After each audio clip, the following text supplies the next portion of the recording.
গণ অভ্যুত্থানে যারা প্রাণ দিয়েছে, শরীরের অঙ্গ হারিয়ে দুঃসহ জীবনযাপন করছে, যাদের লাশ পুড়িয়ে ফেলা হয়েছে, যাদের লাশ এখনো খুঁজে পাওয়া যাচ্ছে না, যারা অল্পের জন্য বেঁচে গেছে, তাদের সকলের আত্মত্যাগকে এই জাতি যেন কোনোদিন ভুলে না যায়।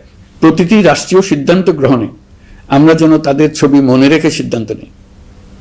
আমাদের পরবর্তী প্রজন্মকে ক্ষমতাবানদের কিভাবে নিয়ন্ত্রণে রাখতে হয় সেই শিক্ষাটি যেন দিয়ে যেতে পারে।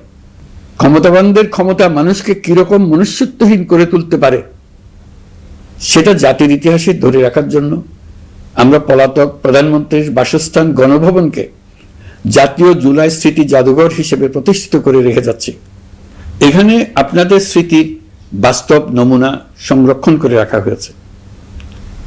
জাদুঘর যখন জনসাধারণের জন্য খুলে দেওয়া হবে, তখন আপনি যেখানেই থাকুন, দেশে থাকুন, বিদেশে থাকুন, আমি অনুরোধ করব আপনি সপরিবারে একবার এসে কিছুক্ষণ জাদুঘরে কাটিয়ে যাবেন।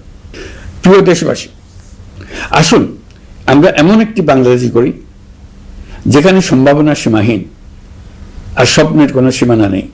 গত 18 মাসে ক্রমান্বয়ে এদেশের মানুষের মধ্যে গণতন্ত্র, একটি কল্যাণমূলক শাসন ব্যবস্থা, বাক স্বাধীনতা, ক্ষমতাকে প্রশ্ন করতে পারা, সমালোচনা করতে পারা, জবাবদিহিতায় আনতে পারার যে চর্চা শুরু হলো, উৎসবমুখর পরিবেশে নির্বাচন আয়োজন করে জনগণের অধিকার নিশ্চিত হলো, এই ধারা যেন কোনো রকমেই হাতছাড়া হয়ে না যায়।